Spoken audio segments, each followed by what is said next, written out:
The summer window may be long gone, but the Todd Boehly revolution at Chelsea is still surging ahead, as following the replacement of Thomas Tuchel with Graham Potter, the Blues look to have narrowed in on their next blockbuster addition, the RB Leipzig sensation Christopher Nkunku. As per reports in the German outlet Bild, Chelsea have agreed personal terms with the French forward over a potential transfer next summer, and are pressing ahead with plans to activate his €60 million release clause. Recent rumours indicate the 24-year-old is still yet to give the transfer the final green light, but Sky Sports star Marseille has reiterated that when it comes to the Frenchman's future, Chelsea are leading the pack. Bringing Nkunku to Stamford Bridge would mark another massive signal of intent by Todd Boehly, given everything the former PSG man has achieved in the Bundesliga. But why have Chelsea turned to the young forward next? In this week's FD Explained, we take a look at the rise of Christopher Nkunku and see why he might just be the perfect fit for the Potter era at Chelsea.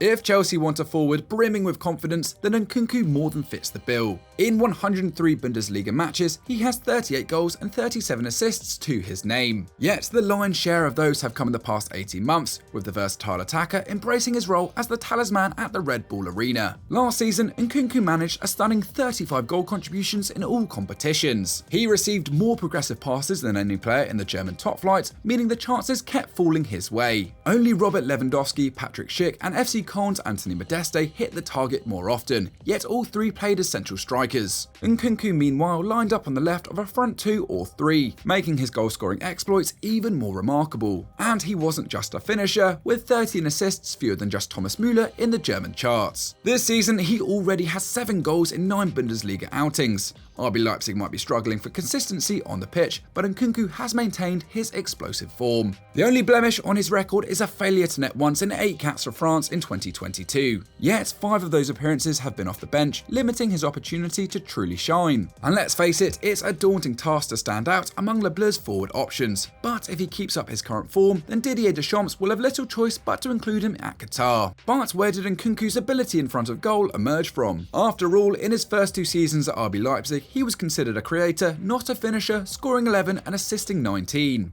This change is due to his evolution from a midfielder into an attacker, physically, tactically and mentally. In an interview with Bundesliga.com, Nkunku acknowledges that he didn't used to be robust enough to impose himself in the final third, saying, "When I played as a number 8, I was the kind of midfielder that managed to get a chance every game. There were a lot of times I wasn't clinical enough to finish the move off. I've now built myself up physically too. I'm more able to shrug off challenges." Bulking up should slow a player down, but not in Nkunku's case. His technical ability has made him adept at beating his man, completing 60% of his dribbles last season and passing 67 players in the process.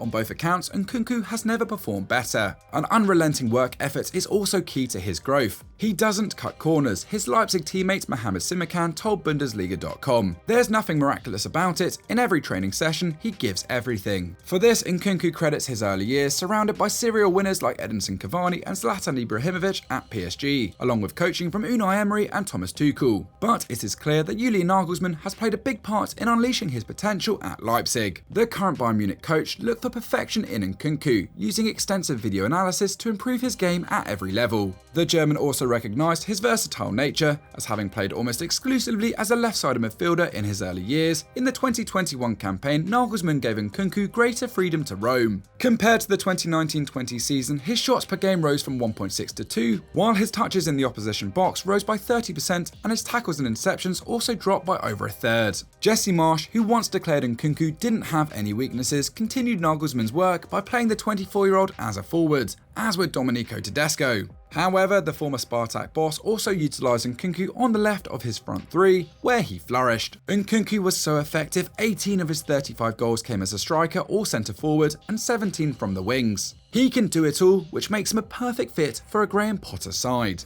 On his arrival at Chelsea, the former Brighton boss laid out his plans for the Blues. "I want a tactically flexible, attacking, possession-based team," he told press. "Players that are brave, that aren't afraid to make mistakes." True to his word, so far he's experimented with a 3-4-3, a 4-2-2-2 and a 4-2-3-1. The formations may be different, but the interchangeable nature of his attack has remained constant. Just take Mason Mount. Under Potter, he has played on the left at number 10 and alongside Kai Havertz behind Aubameyang and Sterling. 2 assists against Wolves showed the progress he has made since Potter took the reins. The evolution of Leandro Trossard under the former Swansea boss also presents a good indication of what you might expect of Nkunku at Chelsea. Trossard joined the Seagulls predominantly as a left winger from Genk in 2018, and this is where he started 55% of the time during his maiden campaign at the Amex. But in 2021-22, he only started 6 matches on the left, scoring 8 and assisting 3, and this season he's featured in 4 different positions for Brighton and Belgium already, netting 5. Trossard shares some technical similarities with Nkunku, including an ability to score with both feet and cut inside from the left. His tactical versatility made him a favourite of Potter, so just imagine what the 47-year-old could do with Nkunku. So where would he play? Although he can slot in anywhere across the forward line, based on the current squad, we expect to see him feature mainly on the left, or utilised at the head of a 4-2-2-2, operating as a second striker who can drop deep and provide timely runs to trouble defences. The West Londoners have multiple options available to them, but come next summer that could all change. Christian Pulisic and Hakim Ziyech, both players who will suffer with the arrival of another forward option, have been linked with moves abroad after struggling for consistency and minutes. Plus, at striker, a 34-year-old Aubameyang is no long-term solution, while Sterling, despite all his accolades, has never been a principal source of goals for club or country. Kai Havertz might also be in line for a reshuffle. His best days with Bayer Leverkusen actually came on the right and at number 10. Nkunku's arrival should push him towards these preferred positions, away from his role on the left or as a false 9. And on current form, Nkunku's numbers suggest he's an upgrade on Chelsea's available options. Last season, he bettered the Chelsea pair of Pulisic and Havertz across several metrics, including shots on target, dribbles, progressive carries and crosses, while he produced almost double the amount of shot-creating actions per 90 than Pulisic. Yes, these are statistics from a different league and team, but there is no denying who enjoyed the better campaign. And let's not forget, his haul of 7 goals in last year's Champions League group stage is the most by a Frenchman ever, showing that even against the very best, Nkunku can make the difference. It shouldn't be forgotten that Chelsea have a poor record of integrating new strikers. Just take Timo Werner and Romelu Lukaku, who have both rejoined the clubs they came from at great expense. But Nkunku's versatility and technical qualities are superior, and with Potter in charge, that could mean everything. Should this transfer be completed, then make no mistake, the Blues will have plenty to get excited about. So that was our Football Daily Explained on where Christopher Nkunku fits in at Chelsea. But Blues fans, what do you make of this transfer? If it happens, how excited are you at seeing Nkunku at the Bridge? Let us know in the comments down below. As always, make sure you're subscribed to Football Daily with the notification bell switched on so you never miss any of our amazing videos. See you next time.